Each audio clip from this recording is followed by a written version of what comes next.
As of now, maganda-ganda naman po yung pinapakita namin sa training. We had recent tune-up sa mga proteins and sometimes nagkaka-joint training kami with the Creamline.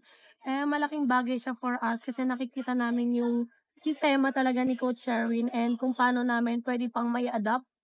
And ayun, maganda yung nagiging ensayo namin. Twice a day kami lagi kasi malapit na po yung game and buti nga na mo ng Sunday. So, nagkaroon kami ng isa pang araw, extra one day na mag-prepare sa first game namin. Ano sabi mo na kung may nakakalaro kayo tulad na Alyssa Valdez, so ng mga advice ang binibigay nila?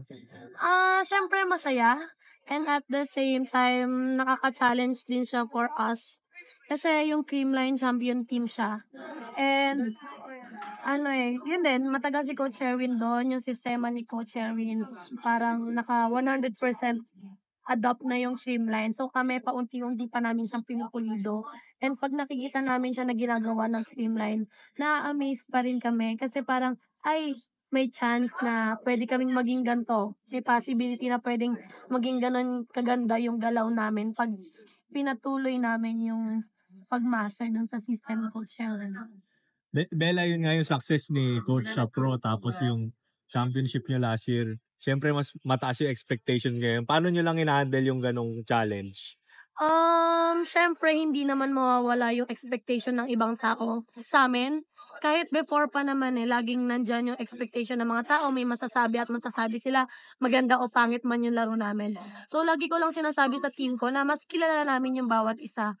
Mas kilala namin kung paano kami magpe-perform. And deadmahin lang namin kung ano yung sinasabi ng ibang tao kasi hindi naman namin sila kasama mag-training. Hindi namin sila kasama na sa dorm kami, nagpapakahirap kami sa training namin. So, yung sinasabi nila, ano lang yun, opinion lang nila. So, mas kilala namin yung sarili namin. And sabi namin na kailangan lang namin mag-enjoy. And the rest will follow. Bella, possibly final year, one of your final years sa NU. Gaano ka-inspired ngayon compared to your previous seasons para ilaban talaga to for NU? Sobrang excited ako to play ngayon kasi this is my final year na nga with NU and syempre gusto namin mag-back-to-back kasi hindi namin siya nagawa nung 85. So ngayon, mas iba yung mindset ng team kasi mas mahirap mag-defend ng crown kaysa umagaw ng crown.